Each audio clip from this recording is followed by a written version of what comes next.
Hello friends, परम GS point में आपका स्वागत है।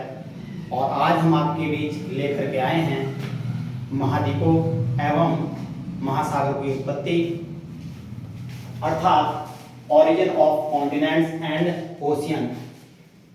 महाद्वीपों की उत्पत्ति कैसे हुई या महासागरों की उत्पत्ति कैसे हुई, आज इस बारे में हम डिस्कस करेंगे और देखते हैं किस प्रकार प्रीवियस ईयर में सवाल बने हैं और आने वाली परीक्षाओं में किस प्रकार सवाल बन सकते हैं। तो हम देखते हैं कि महाद्वीपों की उत्पत्ति किस प्रकार हुई। तो देखते हैं हम कि जब पृथ्वी का निर्माण हुआ अर्थात पृथ्वी जो बताई जाती है वो सूर्य का एक भाग बताई जाती है। तो प्रारंभिक अवस्था में पृथ्वी एक आका गोला थी अर्थात बहुत गर्म थी, लेकिन धीरे धीरे इस पर जना गैसों की उत्पत्ति हुई और ये धीरे धीरे जना इस पर जल की उपस्थिति आई और ये धीरे धीरे ठंडी हुई। अब ठंडी होने के बाद हम देखते हैं कि आगे चलकर पैलियोजोइक कल्प के कार्बोनिफेरस युग में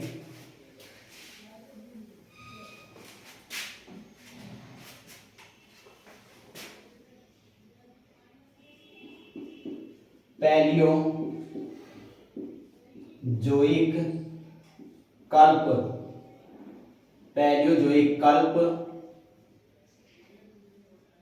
के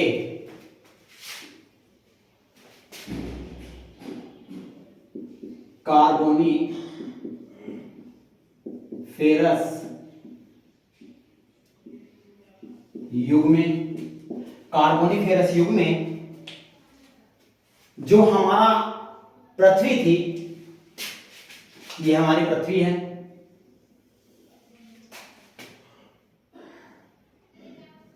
और इसमें एक स्थल पिंड के रूप में ये सभी महाद्वीप एक जगह जुड़े हुए थे। ये हमारा स्थलीय भाग है,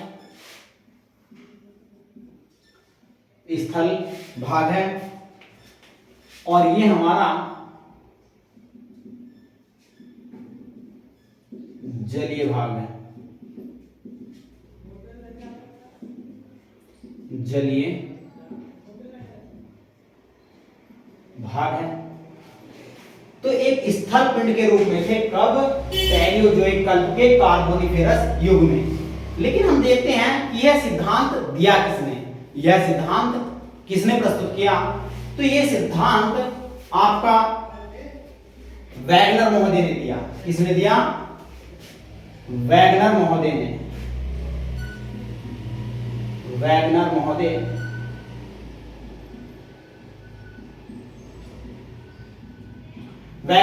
ने दिया। लेकिन इससे पहले यह सिद्धांत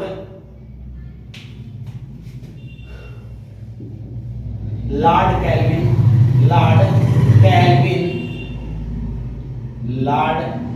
ने और लैप बर्थ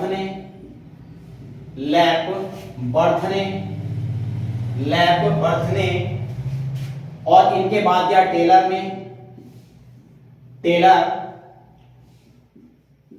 ने और इनके बाद जो ये सिद्धांत प्रस्तुत किया वैगनर ने किया। वैगनर ने यह सिद्धांत प्रस्तुत किया अर्थात कैल्विन, टेलर या लैपवर्थ, इन्होंने यह सिद्धांत पहले दिया, लेकिन सबसे अच्छी जो थ्योरी प्रस्तुत की वो आपके वैगनर ने की। सबसे अच्छी थ्योरी जो प्रस्तुत की आपके वैगनर ने की, और वैगनर ने बताया कि पैलियोजोइक कल्प के कार्बोनिफेरस युग में ये सभी स्थलपिंड अर्थात सारे के सारे महाद्वीप एक जगह जुड़े हुए थे, जिसे वैगनर ने नाम दिया पैंजिया। वैगनर ने नाम दिया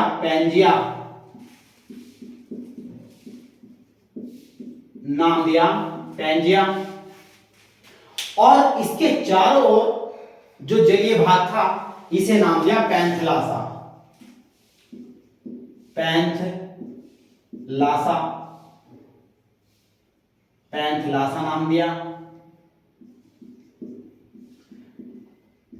जलीय भाग को पैंथलासा और स्थल पिंड को नाम दिया पैंजिया। लेकिन अब ये जो आपका स्थल पिंड था ये लगभग 29.2% जो भाग है स्थल पिंड था और लगभग 70.8% पर जलीय भाग था। 70.8% पर जलीय भाग था। हमने बताया कि वैगनर ने बताया कि पैलियोजोइक कल्प के कार्बोनिफेरस युग में सभी स्थल पिंड एक स्थल खंड के रूप में जुड़े हुए थे जिसे नाम दिया पैंजिया। और पैंजिया जो था जो आपका जलीय भाग था इसे नाम दिया उन्होंने पैंथलासा। नाम दिया पैंथलासा। स्थल जो खंड था वो 29.2% भाग था और जलीय भाग जो था वो 70.8% भाग था। और ये जो कार्बोनिफेरस युग में बताया इन्होंने लगभग 27 करोड़ वर्ष पहले 27 करोड़ वर्ष पहले इन्होंने बताया कि सभी स्थलपिंड एक खंड के रूप में, सभी महाद्वीप एक स्थलपिंड के रूप में जुड़े हुए थे और जिन्हें इन्होंने नाम दिया पैंजिया। पैंजिया और पैंजिया का जो परसेंटेज बताई इन्होंने 29.2% बताई स्थलपिंड का जो भाग था। फिर इन्होंने बताया कि जो पृथ्वी पर जलीय भाग था, जलीय भाग था वो 70.8% भाग था।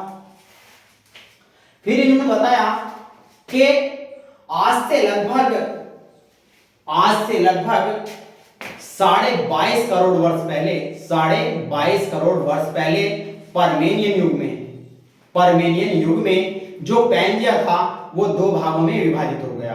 पैंजिया दो भागों में विभाजित हो गया। आज से लगभग 22.5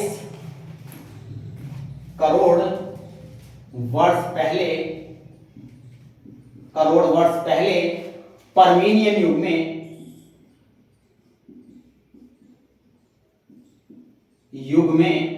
पैंजिया दो भागों में टूट गया। पैंजिया क्या भागों में टूट गया? दो भागों में टूट गया।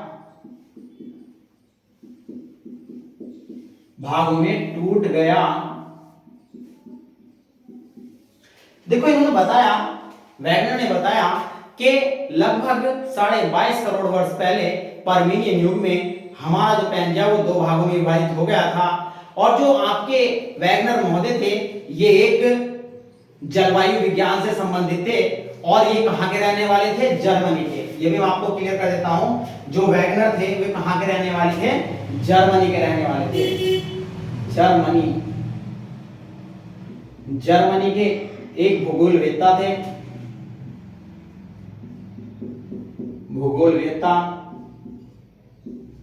भूगोलवेत्ता थे। ये कहां के रहने वाले थे? जर्मनी के रहने वाले थे। और इन्होंने बताया कि लगभग 22.5 करोड़ वर्ष पहले आपका पैंजिया दो भागों में विभाजित हो गया। अब देख लेते हैं किस प्रकार विभाजित हुआ ये आपका जलीय भाग है और ये आपका पैंजिया है। तो पैंजिया दो भागों में विभाजित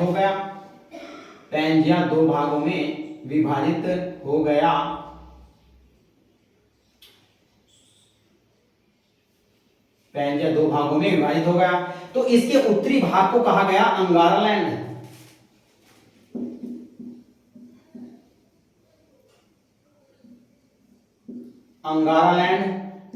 और इसके दक्षिणी भाग को कहा गया गोंडवाना लैंड।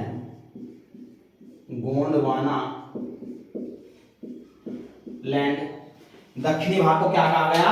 गोंडवाना लैंड। उत्तरी भाग को अंगारा लैंड और दक्षिणी भाग को क्या कहा गया? गोंडवाना लैंड। ये हमारा जलीय भाग है। यहां पर। तो अब क्या हुआ, ये आपका जो है पैंजिया दो भागों में विभाजित हो गया। इसके उत्तरी भाग को अंगारा लैंड और दक्षिणी भाग को गोंडवाना लैंड कहा गया। अब जो इसके मध्य में सकरा भाग बना, इसके मध्य में जो सकरा भाग बना अर्थात एक पट्टी बनी, इसे कहा गया टेथिस सागर। क्या नाम दिया गया? टेथिस सागर। इसे कहा गया टेथिस सागर। आगे चलकर बताया जाता है कि जहां वर्तमान में हिमालय पर्वत है, वहां पर पहले कौन सा सागर था? तो वहां पर कौन सा सागर था? टेथिस सागर था। ये आपका सवाल कई बार पूछा गया है कि जहां आज हिमालय पर्वत है वहां पहले कौन सा सागर था? टेथिस सागर था। लेकिन आपका सवाल ये भी पूछा गया कि महाद्वीपों की उत्पत्ति का सिद्धांत किसने प्रस्तुत किया गया? वैगनर ने दिया। किसने दिया? वैगनर ने प्रस्तुत किया। अब हम ये देखते हैं कि उत्तरी भाग अंगारा लैंड हो गया, दक्षिणी भाग गोंडवाना लैंड हो गया, इसका मध्य भाग जो हुआ वो टेथिस सागर हुआ। इसका मध्य भाग क्या हुआ? टेथिस सागर हुआ। यदि आप स्क्रीनशॉट लेना चाहते हैं तो ले सकते हैं। तो स्क्रीनशॉट आपने ले लिया होगा, तो हम आगे चलते हैं।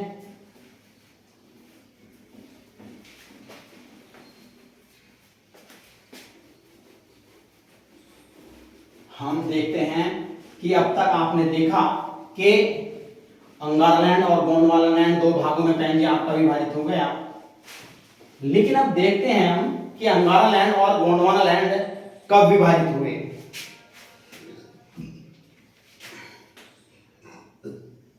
हमने आपको बताया, हम जलीय भाग यहां पर शो नहीं कर रहे हैं, हम यहां खाली पैंजिया बना दिया हमने। ये आपका हमने पैंजिया बना दिया। तो ये आपका अंगारा लैंड,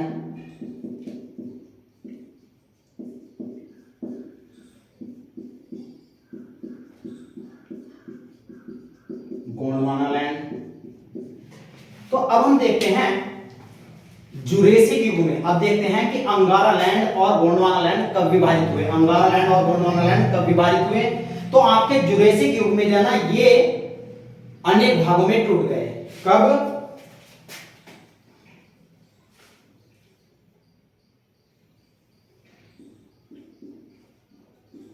जुरेसिक युग में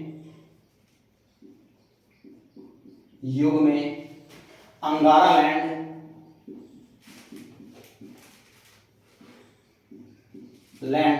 और गोंडवाना लैंड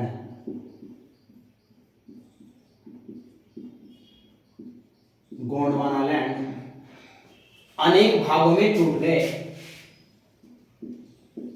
अनेक भागों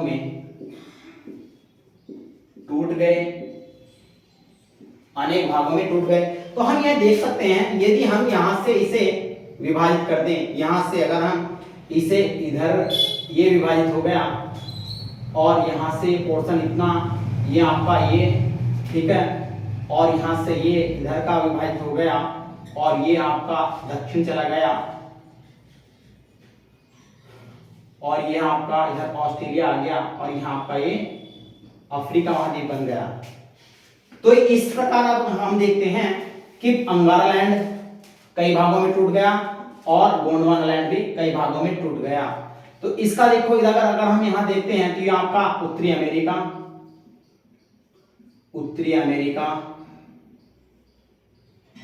और ये आपका दक्षिणी अमेरिका, ये आपका अफ्रीका, ये यूरोप, ये एशिया, ऑस्ट्रेलिया, अंटार्कटिका।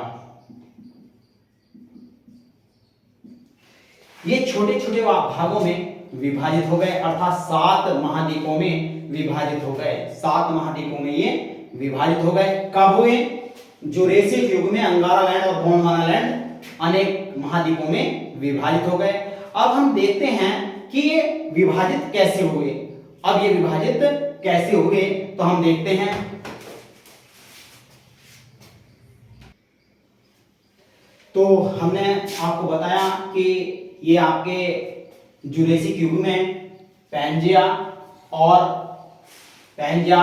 जो दो भागों में टूट गया था, अंगारा लैंड और गोंडवाना लैंड। तो जुरेसिक युग में आपके अंगारा लैंड और गोंडवाना लैंड अनेक महाद्वीपों में विभाजित हो गए और ये आपके 7 महाद्वीपों में विभाजित हो गए। 7 महाद्वीपों में विभाजित हो गए। तो हम देख लेते हैं कौन कौन से 7 महाद्वीप हैं। तो पहला आपका एशिया है, दूसरा आपका ये यूरोप है, तीसरा है उत्तरी अमेरिका, चौथा है आपका दक्षिण अमेरिका, फिर है 5वां अफ्रीका, फिर छठा है ऑस्ट्रेलिया और 7वां है आपका अंटार्कटिका। ये 7 महाद्वीपों में आपका विभाजित हो गया। लेकिन ये विभाजन हुआ कैसे? तो अब हम ये देखते हैं ये विभाजन कैसे हुआ है। तो एक सिद्धांत है प्लेट टेक्टोनिक सिद्धांत, और इसके लिए प्लेट टेक्टोनिक सिद्धांत के साथ साथ जो है ना आपका चंद्रमा का गुरुत्वाकर्षण, पृथ्वी का गुरुत्वाकर्षण और सूर्य का गुरुत्वाकर्षण शक्ति भी इसमें कार्य करती हैं। अर्थात ये महाद्वीप हमने बताया आपको ये स्थल पिंड के रूप में था। कौन? आपका सभी महाद्वीप एक स्थल पिंड के रूप में थे। अगर इसका उदाहरण दें तो हम उदाहरण इस तरीके से दे सकते हैं कि जैसे आप चाय बना रहे हो और चाय बनाने के बाद उसे रख दिया जाता है, तो उस पर एक पपड़ी जम जाती है। तो उस पर क्या जम जाती है? एक पपड़ी जम जाती है और वो एक जगह इकट्ठा हो जाती है। पपड़ी एक जगह इकट्ठा हो जाती है तो चारों तरफ तो उसमें द्रव पदार्थ दिखाई देगा, लेकिन बीच में एक पपड़ी दिखाई देगी, जिसे हम ये कह सकते हैं कि ये हमारा स्थलीय खंड था और उसके चारों ओर जाना द्रव पदार्थ रहता है। ठीक इसी प्रकार जाना आपका ये पैंजिया था। ठीक है, तो अब हमने देखा कि इनका विभाजन कैसे हुआ। तो प्लेट टेक्टोनिक सिद्धांत हम आगे इस बारे में डिस्कस करेंगे, लेकिन यहाँ बता रहे हैं कि पृथ्वी के आंतरिक भाग में और मेंटल भाग की ऊपरी परत में एक परत जो बनी हुई है अर्ध तरल अवस्था में बनी हुई है। एक परत अर्ध तरल अवस्था में बनी हुई है, उस पर 7 बड़ी प्लेटें और 25 से छोटी प्लेटें गति कर रही हैं। 7 बड़ी प्लेटें और 25 से अधिक छोटी प्लेटें गति कर रही हैं। जैसे यदि सपोज करो ये 2 असमान घनत्व वाली प्लेटें हैं, जब ये 2 समान घनत्व वाली प्लेटें एक दूसरे के सापेक्ष आती हैं, जैसे एक दूसरे के सापेक्ष आ रही हैं और यहाँ आकर के भिड़ गई हैं, तो ये गति रुकेगी नहीं, एक इधर से आ रही है, एक इधर से आ रही है। ठीक है, इसमें हल्की प्लेट भारी प्लेट के ऊपर चढ़ जाएगी और भारी प्लेट हल्की प्लेट के नीचे आ जाएगी। ये हल्की है और ये आपकी भारी है। तो इसमें होता क्या है? तो जब इसमें हल्की प्लेट भारी प्लेट के ऊपर चढ़ गई तो इससे आपका क्या होता है? पर्वतों का निर्माण होता है। किसका निर्माण होता है? पर्वतों का निर्माण होता है, जैसे आपके वलित पर्वत। लेकिन यहीं पर हम देखते हैं कि जब 2 असमान घनत्व वाली प्लेटें एक दूसरे के विपरीत जाती हैं, जैसा हम ये इस तरीके से बल लगा रहे हैं, टूट गया तो एक दूसरे के विपरीत जा रही हैं। ये प्रक्रिया बहुत स्लो चलती है। यदि हम एक लास्टिक लें और लास्टिक को, रबड़ को अगर ऐसा खींचने लगे तो जब तक उसमें थोड़ा भी गुंजाइश है तो वो जुड़ी रहेगी, लेकिन एक बार वो फिर टूट जाएगी। तो यही प्रक्रिया ये है। तो जब ये एक दूसरे के विपरीत जाती हैं तो ये स्थल पिंड जाना आप 2 भागों में डिवाइडेशन हो जाता है। 2 भागों में डिवाइडेशन हो जाता है। एक नए क्रस्ट की रचना होती है और एक नए क्रस्ट की रचना होती है। तो ठीक इसी प्रकार यदि हम देखते हैं कि यह आपका उत्तरी अमेरिका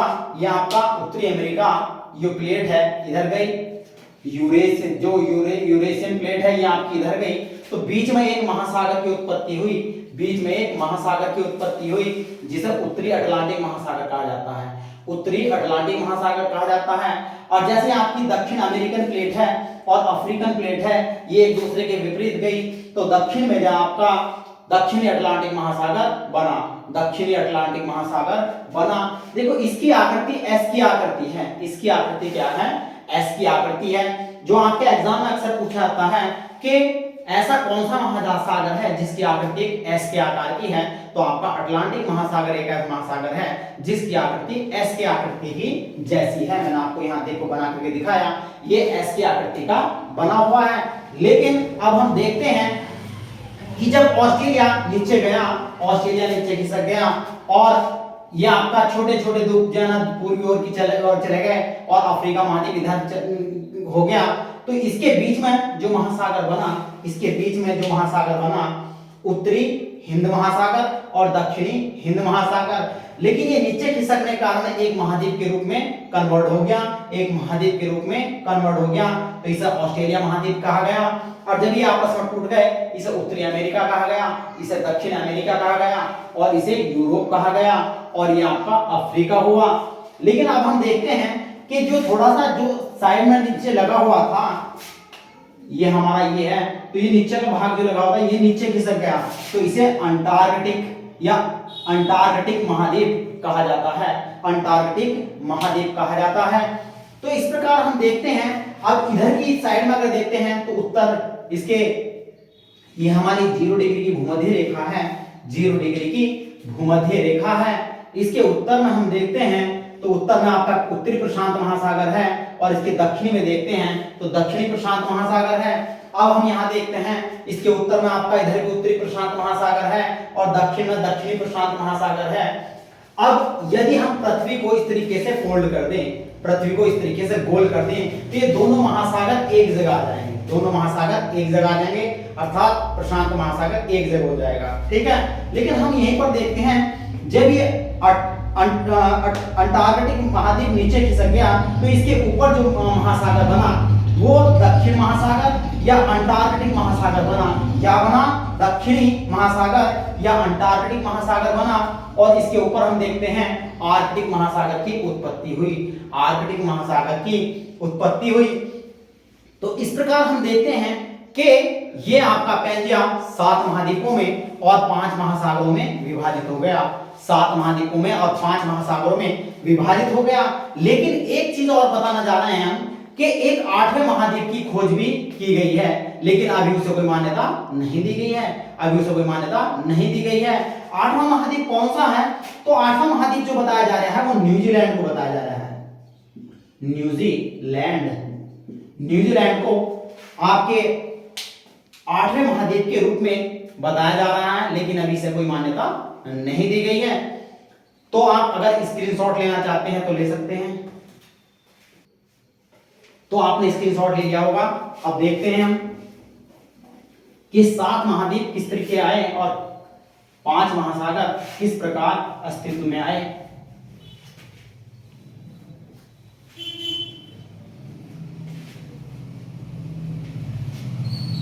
तो अभी हमने आपको बताया था कि 5 महासागर और 7 महाद्वीप। तो देखते हैं कि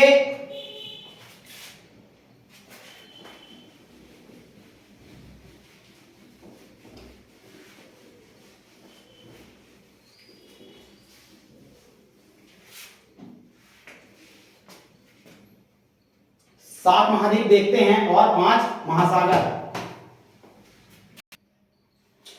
तो हमने आपको बताया कि 5 महासागर और 7 महाद्वीपों की उत्पत्ति हुई। तो हम देख सकते हैं कि अगर हम टोटल एरिया देखते हैं, हम पृथ्वी का टोटल एरिया देखते हैं तो 51.01 करोड़ वर्ग किलोमीटर के लगभग है, 51.01 करोड़ वर्ग किलोमीटर के लगभग है। अब इसमें हम देखते हैं महाद्वीप जो है आपके 14.89 करोड़ वर्ग किलोमीटर में है और आपके जो महासागर है 36.12 करोड़ वर्ग किलोमीटर क्षेत्रफल में है। अब अगर हम इस 14.89 को 100 मान लें, 14.89 को 100 मान लेते हैं, अर्थात इसका डिवाइडेशन करते हैं तो एशिया महाद्वीप हमारा 29.5% भाग में है और अफ्रीका महाद्वीप 20% पर है और उत्तरी अमेरिका 16% पर है, दक्षिणी अमेरिका 14% पर है, अंटार्कटिका 9 पर है और यूरोप जो है 7 पर है और ऑस्ट्रेलिया आपका 4.5 पर है। तो इसमें अब हमें आपको समझाने की आवश्यकता नहीं है, इसमें साफ क्लियर दिखाई दे रहा है कि क्षेत्रफल की दृष्टि से सबसे बड़ा महाद्वीप कौन सा है, एशिया है। उससे छोटा कौन सा है, अफ्रीका है। फिर उत्तरी अमेरिका है, दक्षिण अमेरिका है, अंटार्कटिका है, यूरोप है और ऑस्ट्रेलिया है। तो सबसे छोटा महाद्वीप कौन सा हुआ, ऑस्ट्रेलिया हुआ। और सबसे बड़ा महाद्वीप कौन सा हुआ, आपका एशिया हुआ। अब हम यहीं पर देखते हैं कि एक सवाल अक्सर आपका एग्जाम में पूछा गया है, अक्सर सवाल आपका एग्जाम में पूछा गया है, क्या है कि विश्व में किस महाद्वीप में देशों की संख्या सबसे अधिक है। विश्व में किस महाद्वीप में देशों की संख्या सबसे अधिक है। तो देशों की संख्या जो है वो अफ्रीका महाद्वीप में सबसे अधिक है। विश्व में अफ्रीका महाद्वीप में देशों की संख्या लगभग है 54। देशों की संख्या लगभग कितनी है, 54। और एशिया में कितनी है, इसमें है आपकी 54 और इसमें लगभग आपकी है 48 देश हैं। तो इसमें हम देखते हैं कि देशों की जो संख्या है वो अफ्रीका महाद्वीप में ज्यादा है, लेकिन अगर एरिया की बात करें तो हमारा एशिया महाद्वीप सबसे बड़ा महाद्वीप है एरिया की दृष्टि से। तो अब हम यहीं पर देखते हैं, एक बात और यहीं पर देखते हैं कि जो आपका स्थल पिंड है अर्थात हमारी पृथ्वी है, भूमध्य रेखा है, ये भूमध्य रेखा है। तो इस भूमध्य रेखा से लगभग 75% भाग स्थल, जो हमारा स्थल भाग है 75% स्थलीय भाग वो उत्तरी गोलार्ध में है और लगभग 25% स्थलीय भाग हमारा दक्षिणी गोलार्ध में है। 75% उत्तरी गोलार्ध में है और लगभग 25% दक्षिणी गोलार्ध में है। और उत्तरी गोलार्ध में ही सबसे अधिक जनसंख्या निवास करती है, उत्तरी गोलार्ध में ही सबसे अधिक जनसंख्या निवास करती है। और इस जनसंख्या के बारे में भी यदि हम देखते हैं तो 30 से ये आपकी 35 से 60 के बीच में, 35 से 60 के बीच में अक्षांश, 35 से 60 अक्षांशों के बीच में उत्तरी गोलार्ध में सबसे अधिक जनसंख्या निवास करती है, सबसे अधिक जनसंख्या निवास करती है। तो हमने आपको बताया कि 70% स्थलीय भाग उत्तर में है, 25% दक्षिण में है, अर्थात लगभग जनसंख्या हमने बताई थी कि 35 से 60% अक्षांशों के बीच में सबसे अधिक जनसंख्या निवास करती है। तो ये तो आपके महाद्वीप हो गए। और हमने बताया था एक नया महाद्वीप निकल करके आया है, न्यूजीलैंड, लेकिन अभी इसे कोई मान्यता प्रदान नहीं की गई है। इसे एक महाद्वीप के रूप में मान्यता प्रदान करने की कोशिश की जा रही है। अब देखते हैं आने वाले टाइम में। अब हम यहीं पर देखते हैं आपका महासागर। तो महासागरों में हम देखते हैं कि सबसे बड़ा जो महासागर है आपका प्रशांत महासागर है, सबसे बड़ा जो महासागर है आपका प्रशांत महासागर है। उसके दूसरे नंबर पर अटलांटिक महासागर है, तीसरे नंबर पर हिंद महासागर है, चौथे नंबर पर अंटार्कटिक महासागर है और पांचवें नंबर पर आपका आर्कटिक महासागर है। ये मैं आपको डायग्राम में अभी पहले समझा चुका हूं कहां पर आ रहे हैं। लेकिन अभी मैं देखता हूं कि जो प्रशांत महासागर है इसका सबसे गहरा स्थान मेरियाना गर्त है,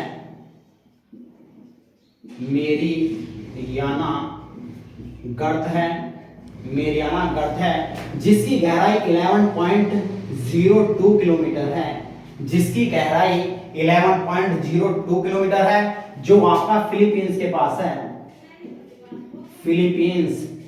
पास है। अर्थात फिलीपींस के पास जो आपका ये सबसे गहरा गर्त है, अर्थात सबसे गहरी खाई है, यह सबसे गहरा मेरियाना चर्च वो है, चैलेंजर्स है। ठीक है, अब यहीं पर देखते हैं कि प्रशांत महासागर विश्व का सबसे गर्म महासागर है। विश्व का सबसे गर्म महासागर कौन सा है आपका प्रशांत महासागर है। हम ये देखते हैं कि विश्व का सबसे ठंडा महासागर कौन सा है? तो विश्व का ठंडा महासागर आपका विश्व का सबसे ठंडा महासागर आपका अंटार्कटिक महासागर है, आपका अंटार्कटिक महासागर है। और यहीं पर हम देखते हैं कि विश्व का सबसे व्यस्त महासागर, विश्व का सबसे व्यस्त महासागर आपका उत्तरी अटलांटिक महासागर है, उत्तरी अटलांटिक महासागर है, जिसमें सबसे ज्यादा व्यापार होता है, जिसमें क्या होता है? सबसे ज्यादा व्यापार होता है। अब हम यहीं पर देखते हैं कि अंटार्कटिका महाद्वीप का सबसे गहरा स्थान कौन सा है? अंटार्कटिक महाद्वीप का सबसे गहरा स्थान कौन सा है? तो अंटार्कटिक महाद्वीप का सबसे गहरा स्थान है प्यूर्टो रिको,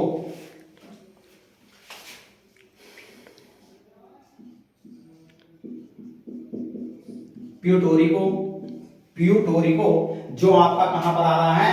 उत्तरी गोलार्ध में आ रहा है, उत्तरी अटलांटिक महासागर में आ रहा है। इसकी गहराई 8.9 किलोमीटर के लगभग है, 8.9 किलोमीटर के लगभग है। अब हम आपके हिंद महासागर की बात करते हैं। तो हिंद महासागर का जो सबसे गहरा स्थान है वो आपका सुंडा गर्त है। ये कहां पर आ रहा है? जावा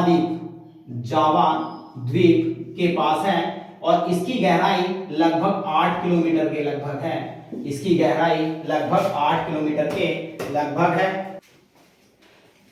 तो हमने बताया कि प्रशांत महासागर, हिंद महासागर का सबसे गहरा स्थान सुंडागर्त है। अब यहीं पर हम देखते हैं अंटार्कटिक महासागर का सबसे गहरा स्थान, अंटार्कटिक महाद्वीप का सबसे गहरा स्थान।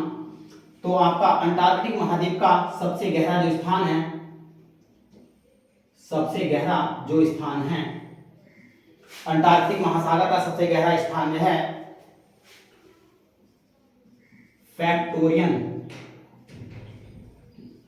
फैक्टोरियन द्वीप के पास, फैक्टोरियन गहरा सबसे स्थान है।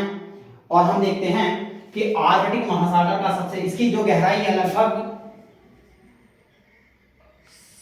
7600 किलोमीटर के लगभग है। अब देखते हैं कि आर्कटिक महासागर का सबसे गहरा स्थान, आर्कटिक महासागर का सबसे गहरा स्थान मोलायड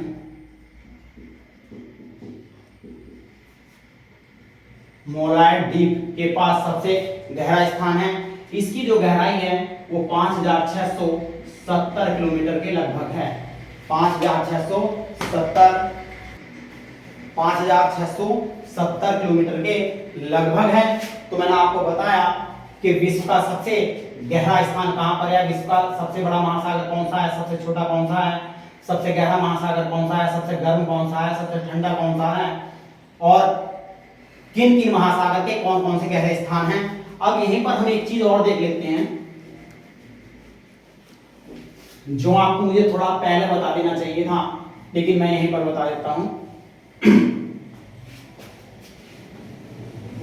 हमें बताना था कि जैसा आपका अंगारा लैंड है, गोंडवाना लैंड है, उसमें कौन कौन से द्वीप शामिल हुए, ये चीज मैं आपको बताना चाहता हूं। आपका अंगारा लैंड पहला है,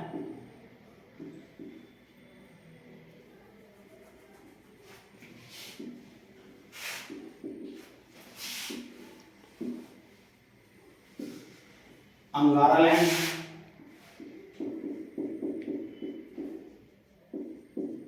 दूसरा है गोंडवाना लैंड,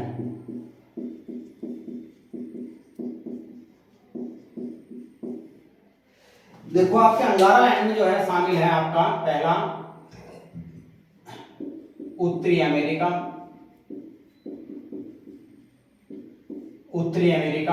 दूसरा है यूरोप, फिर आपका ग्रीनलैंड, ये आपका ग्रीनलैंड जो है ना अंगारा लैंड का हिस्सा है, और आपका चौथा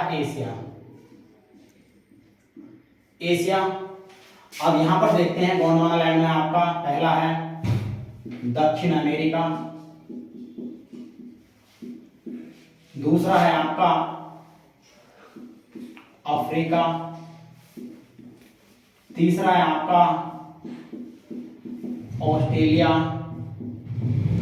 फिर है आपका ऑस्ट्रेलिया, ऑस्ट्रेलिया के बाद जो आपका चौथे नंबर पर है अंटार्कटिका, अंटार्कटिका, अंटार्कटिका, और इसी में आपका जो शामिल किया गया है सऊदी अरब, सऊदी अरब, फिर आपका ओमान, फिर आपका भारत। तो ये जो सऊदी अरब, ओमान और भारत है, ये भी आपके गोंडवाना लैंड के भाग हैं। ये भी आपके किसके हैं? गोंडवाना लैंड के भाग हैं। अब कैसे हैं, मैंने आपको अभी जब पैंजिया तोड़कर बताया था तो मैंने इस तरीके से डिवाइड किया था पैंजिया को। तो अब हम देख सकते हैं कि ये वाला पोर्शन जहां हमारा भारत है, सऊदी अरब है, ये हमारा गोंडवाना लैंड के अंतर्गत आ रहा है। क्या आ रहा है? गोंडवाना लैंड के अंतर्गत आ रहा है। ठीक है, तो अगर महाद्वीप में देखा जाए तो महाद्वीप में तो एशिया में इसे शामिल किया गया है, लेकिन ये किसका भाग है? गोंडवाना लैंड का भाग है। अब हम देखते हैं कि हमने बताया था कि जहां आज हिमालय पर्वत है, जहां आज हिमालय पर्वत है, वहां कौन सा सागर था या कौन सी भूषण नदी थी? कौन सी भूषण नदी थी? क्योंकि महासागरों को भूषण नदी के नाम से भी जाना जाता है। महासागरों को भूषण नदी, भूषण नदी के नाम से भी जाना जाता है। आपके पीसीएस के मेंस में, आईएएस के मेंस में कई बार पूछा गया है कि भूषण नदी क्या है, भूषण नदी क्या है और उनसे पर्वतों का निर्माण कैसे हुआ, उनसे पर्वतों का निर्माण कैसे हुआ। तो ये इस बारे की डिस्कस हम करेंगे जब आपको महासागर की उत्थान के बारे में बताएंगे। ठीक है, मग्न तट बताएंगे, नितल तट बताएंगे, उसके बारे में हम बाद में डिस्कस करेंगे। लेकिन हम बता रहे हैं कि जो आपकी भूषण नदी है कौन सी? तेथिस सागर। तेथिस सागर एक भूषण नदी है, इसे भूषण नदी कहते हैं। तो जहां आज हिमालय पर्वत है वहां पहले कौन सी भूषण नदी थी या कौन सा सागर था? आपका तेथिस सागर। कौन सा था? तेथिस सागर, तेथिस सागर। अब मैंने आपको महाद्वीपों की उत्पत्ति के बारे में, महासागरों की उत्पत्ति के बारे में सारे क्वेश्चन किस प्रकार आ सकते हैं और किस प्रकार बन सकते हैं इस बारे में बताया, और अधिकतर जो सवाल बने हुए हैं वे भी मैंने बताए। अगर इसके बावजूद भी आपको अगर कोई प्रॉब्लम है तो आप हमारे कमेंट बॉक्स में देना, अपना जो भी सूचना है वो लिख करके सेंड कर सकते हैं। और अगर आपको वीडियो अगर आपको अच्छी लगी है तो चैनल को लाइक करें, सब्सक्राइब करें। Thank you.